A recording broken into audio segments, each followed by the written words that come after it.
G'day you bloody legends, how the bloody hell are ya? I'm No Finn and welcome to part 2 of our African Cichlid display tank, one of. In this video here we're going to be talking about equipment and filtration. Okay? I'm going to run through what makes this bad boy shine. Alrighty guys, we'll start off with one of the most important factors in making a tank look absolutely beautiful. It is lighting. You're going to want a good light. Now, as you can see here, or you probably can't see because they're hidden, we're running two 3-foot RGB tanning lights, aquasonic tanning lights, which are making the fish's colours absolutely sexual. I love having sexual looking fish. People come in and they're blown away by the colours. Beautiful. Many people ask, are these African Cichlid tanks salt water? No, they're African Cichlids. Beautiful clean tank, and the lights make them pop. You can have a beautiful looking colourful fish tank with freshwater fish in your house that doesn't have to be salt water. Okay? So for the two 3-foot RGB tanning lights, they're meant to be fully submersed.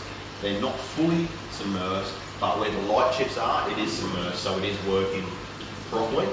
Okay? Now, with lighting, when you're sitting them on top of the tank, you're actually losing a lot of light because it struggles to penetrate through, one, the glass on the tank, and two, the surface of the water.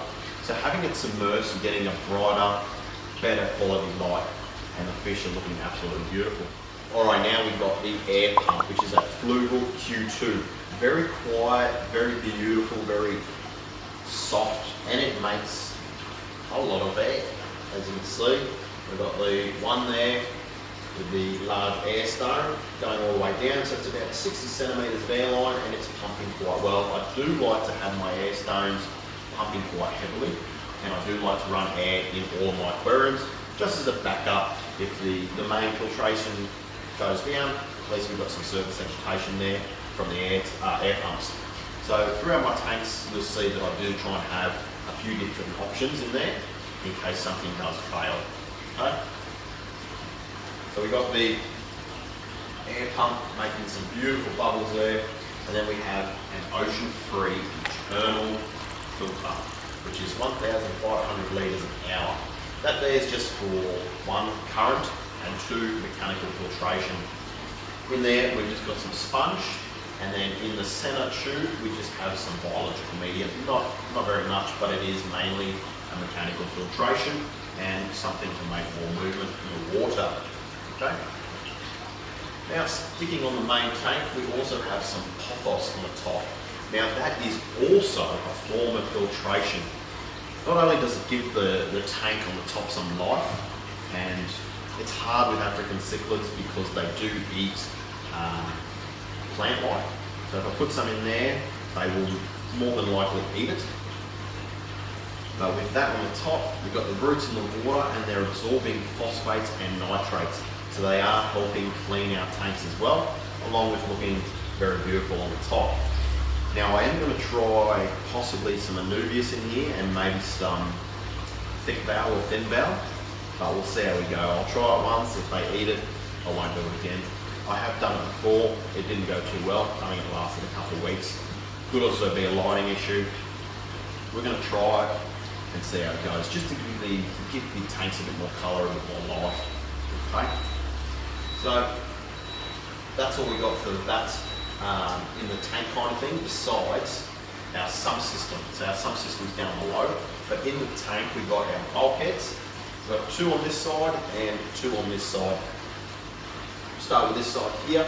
We've got a black pipe riser going down at the bottom of the tank with a cage on the bottom. So that one there collects all our waste on the floor. Okay? As you can see, the tank is very darn clean. There's no poo or waste on the floor because our filters here are pushing enough water to keep it clean. So 25mm riser collecting the waste on the bottom. Then at the top we have a 32mm bulkhead with a strainer, which sets our water level. Sometimes the water does sit higher, and then sometimes it sits low. This tank's really weird, and this tank pisses me off out of all of them, just because of this fluctuation. between this inch of water here. Normally it will sit here, and then sometimes it come home and it sits here. So there's something I've got to work out and figure out what the hell's going on there. Okay. Coming across, we've got another two bulkheads. One's a 25 with a cage on it, which drains the tank as well and sets our water volume. And then we've got another one here, which is a 25, which is our return into the tank. Okay. You also notice throughout the series, a lot of my fish tank backgrounds are black. We've gone for a black backdrop here. This was painted by myself, okay, with just a spray can paint.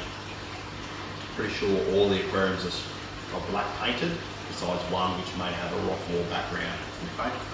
I like the black because it gives the tank some depth and it does bring out the coloration from the fish. Alright, so that's all we've got for equipment in the tank. We'll go down below and I'll show you our sump system. Alrighty guys, so here is our makeshift sump. So it is 90 centimetres, so 3 foot by 2 foot tall, which is 60 centimetres, and it's about 45 to 50 centimetres deep, so a foot and a half. Okay. I think in the previous video I said it was 3 foot by 2 foot by 2 foot. It is a little bit shy on the depth, just to fit on the stand. It is a bit of a pain in the arse to get the sump out. I do have to take this brace out, which means draining the water in the tank.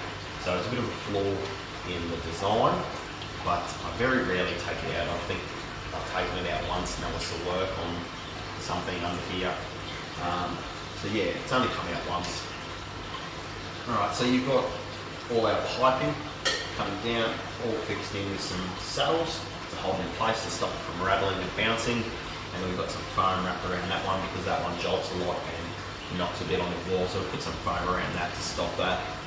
We've just gone for white PVC. In the tank we've gone all black so it stays hidden. I do need to change the pump into the tank to black because it does stick out a bit. So we've got our 3 inlets into the sump, which come through our sponge, which is a 4-stage sponge. Okay. It's got a coarse sponge and a fine sponge with some thinner stitching, which grabs some of the stuff as well. That seems to pulse the water quite well. The tank is sitting quite high, so I would like to be a little bit lower, just to ensure that all the water is going through that sponge, or at least into it and then over it. We've got some biocubes there. They're not the greatest form of biological filtration. I use them more as a spacer or as a lifter, but they do host biological media. They host a fair bit, to be honest with you, but it's not the greatest form, right? But they are doing a job, they do have a purpose, and it is to create a form of biological media, all right? Then we've got our ceramic noodle, or not our ceramic noodles, our backy bars, which are a ceramic-based media, which will host a different bacteria to the bacteria in the biocubes, okay? So different bacteria will host on different surfaces. We've got our backy bars there. As you can see, there's some biological media or biological bacteria and some gunk build up there. And then we've got our large chamber here with some lava rock. So our baffles are just an egg crate just to separate the media. Okay. Like I said, it's not the most effective way, but as you can see, the fish are all healthy. There's a large, sustained life up there, and the tank is very clean. Pretty sure this is actually the longest the tank has gone without a water change, and I'm disgusted to say I think it's just over a month now. So in the last video I did state that the tank gets a water change once a fortnight during summer, and then during winter normally about a month, just because I don't want to risk the fish getting sick. Okay, but we've been away, we've been busy with Christmas, the New Year, so I think it is just over a month. So as you can see, the tank is still spotless, and the fish are going to get fed every day, if not the worst, every second day. All right. Coming forward, we've got a large basket with crushed coral. Now, crushed coral is a great media, one for biological purposes and also water quality purposes as well. So that's going to keep my GH and KH from swinging, which can be a fatal thing for fish. If your GH and KH swing too quickly, you could lose fish.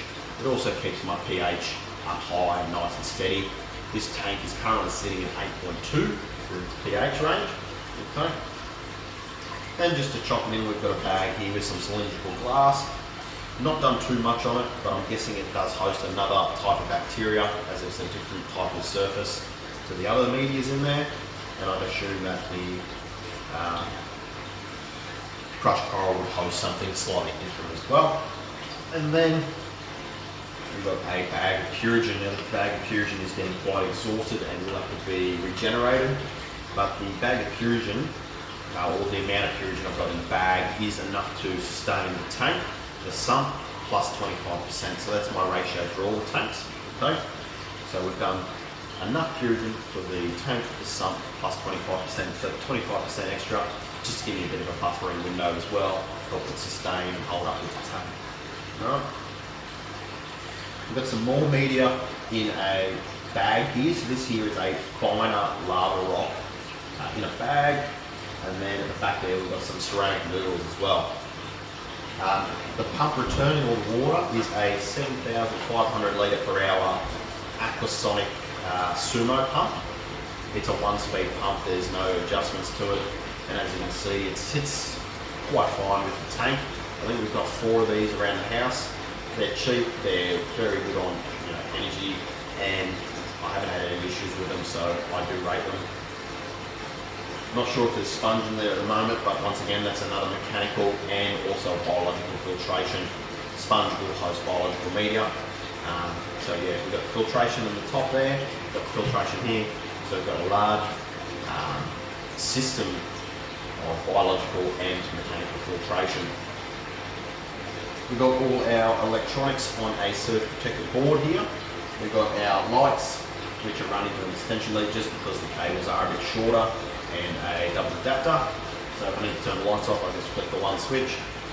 We've got our air pump, we've got our internal filter, and then we've got our main filter as well, our pump, return pump as well. So that if anything blows on this, it's not tripping any of the other tanks connected on the GPO, I should say. And yeah, I think it's even better, so if one trips, it only trips the one port on the board, which is really good as well. So yeah, that's the sump part. Alright guys, so that's pretty much wraps up the equipment and the filtration. We'll just run through quickly where we got all the stuff. So the lights come from Aquarium Central, the pop-offs come from Bunnings or your local hardware. The air pump I got second hand from a person shutting down the aquariums, so I got a few of those, but any sort of aquarium would have them. The internal filter from Aquarium Central once again. A lot of the media from the sump, Aquarium Central, and other fish stores. So yeah, that's pretty much the equipment and the filtration for this tank. So if you like what you see, and maybe it might work for you, gives you some ideas on what to use or how to do some bits and pieces. Later on down the road we will do videos on building sumps and setting up sumps and stuff like that, choosing the right pump for your kind of tank as well. So if you like that and you want to see more of this, don't forget to like, share and subscribe, and we'll see you on the next one. Take it easy, you bloody legends.